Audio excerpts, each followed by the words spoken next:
From far away in orbit around the Earth, the nuclear holocaust almost looked beautiful. Bright white pinpricks dotting the planet's surface glinted up at the escaping jet. For generations, much of humanity had lived in fear that the destruction of the world would come from countries launching nuclear weapons at each other. No one expected it to come when they started launching them against themselves. The invasion of the weasels had been as savage as it was swift. Much of the human population had been wiped out before any military forces had mobilized in any significant fashion.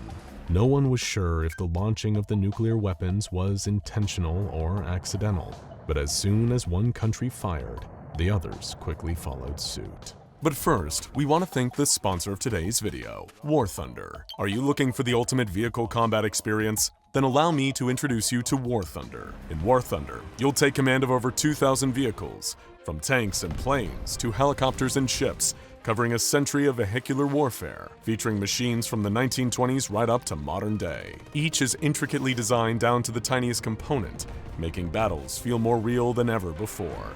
But here's what really sets War Thunder apart. Whether you're seeking a quick adrenaline fix or a more strategic combat approach, War Thunder offers both. Choose from fast-paced matches or immersive, realistic PvP battles tailored to your style. Want customization? There's an expansive system that lets you go wild with countless camouflages, or decorate them with historical markings and unique 3D details like bushes or equipment. One feature I absolutely love is the game's dynamic vehicle damage system. Instead of simple hit points, vehicles take realistic damage. Ever wondered what's happening inside during a fight? The Damage X-ray feature shows the real-time impact on components and crew.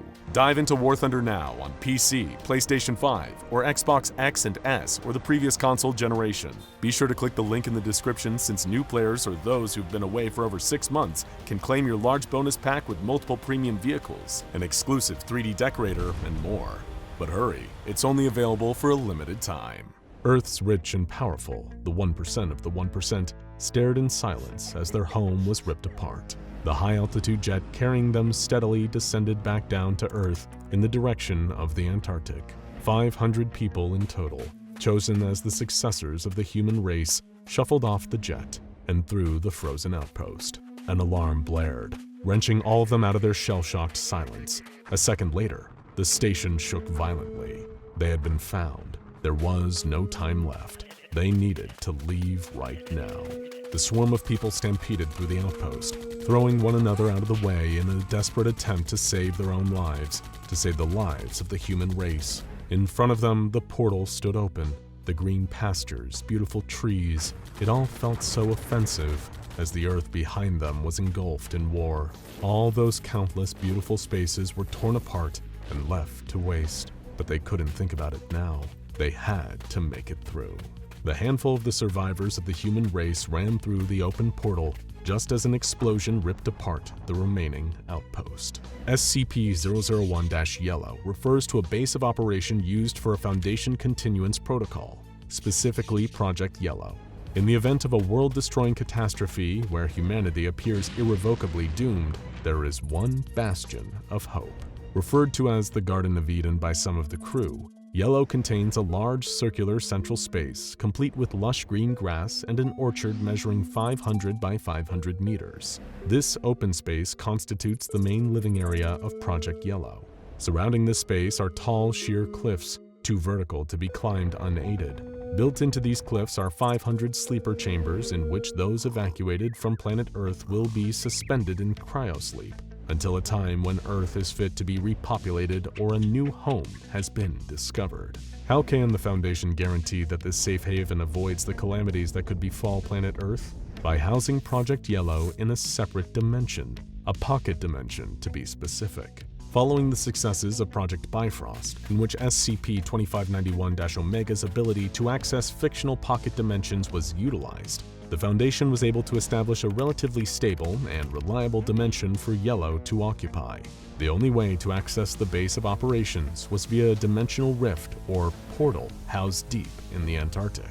Now, of course, if YELLOW's population consisted of 500 people in cryosleep, cut off from planet Earth, there would be no one capable of conducting maintenance or assessing the possibility of returning to planet Earth. Therefore, carved into the cliffs alongside the sleeper cells were living quarters for the crew of 60 specialists. It was this workforce who sat down together on the night of the apocalypse and raised a toast in a more bittersweet celebration.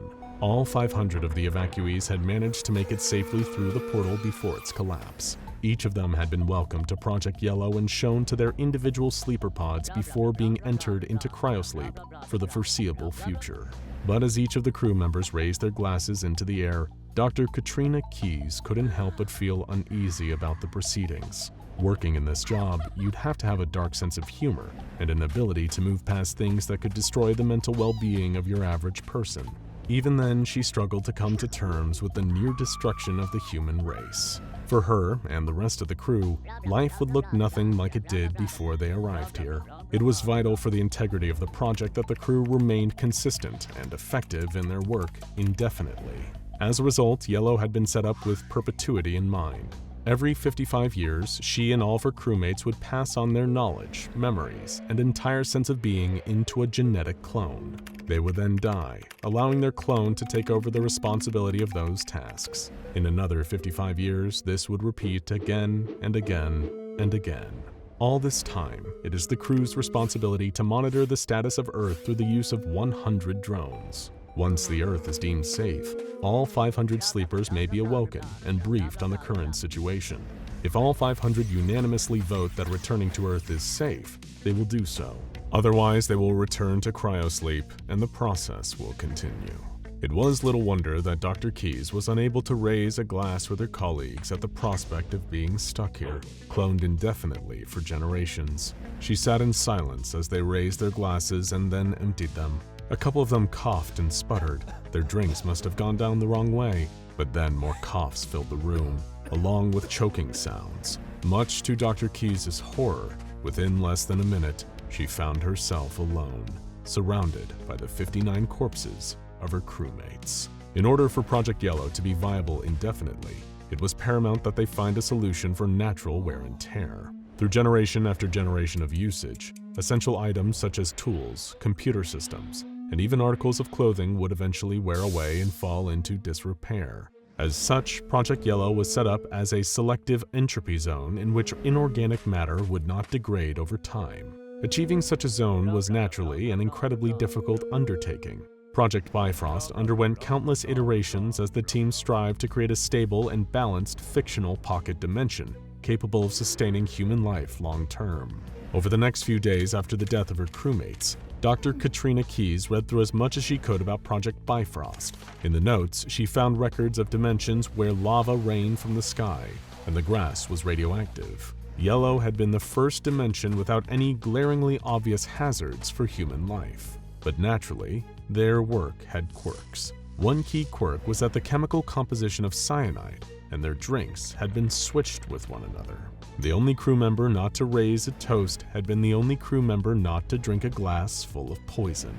Months went by, leaving Dr. Keyes alone to assess her situation.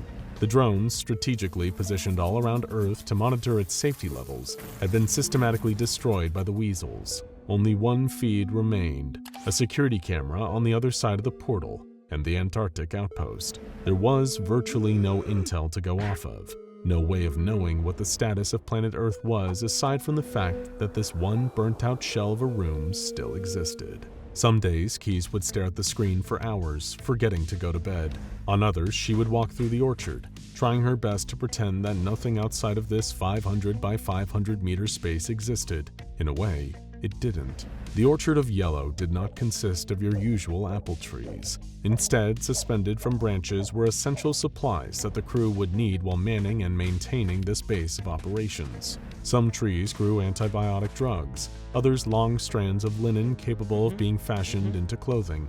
Dr. Keyes' favorite tree was the one that grew rolls of toilet paper and tubes of toothpaste. It almost reminded her of a Halloween prank. Dr. Keyes' mental state steadily deteriorated as year after year she walked through the same orchard alone. Never before in history had one human being had so much control over the fate of the human race. At any moment, Dr. Keyes could have inputted a few simple commands into the computers and killed off all 500 of the remaining human beings in existence. The decision not to hold on to hope that one day humanity will be able to start again, was the only thing that kept her going day after lonely day. Only that and the other thing, the prospect of having to prepare for her clone to take over. While constructing the cloning pods, the crew had made a number of small errors, the most glaring of which was that the fact that while all of the genetic material would be transferred from one person to their clone offspring, the mind would not. In other words, the clone that would replace her in this facility in 55 years' time would be starting out from scratch as a regular newborn baby. No memories, no advanced cognition. So Dr. Keyes went about preparing for the next of kin. She herself would die in the cloning process, meaning that she would need to come up with a way of raising a child to be capable of running the whole facility from beyond the grave. Item 1 on her to-do list: create a god that her offspring would forever be in service to. With a sardonic smile, Dr. Keyes came up with an appropriately amusing name: Tracy the Sparkling. 70 years later, Yellow was still operated by just a single crewmate.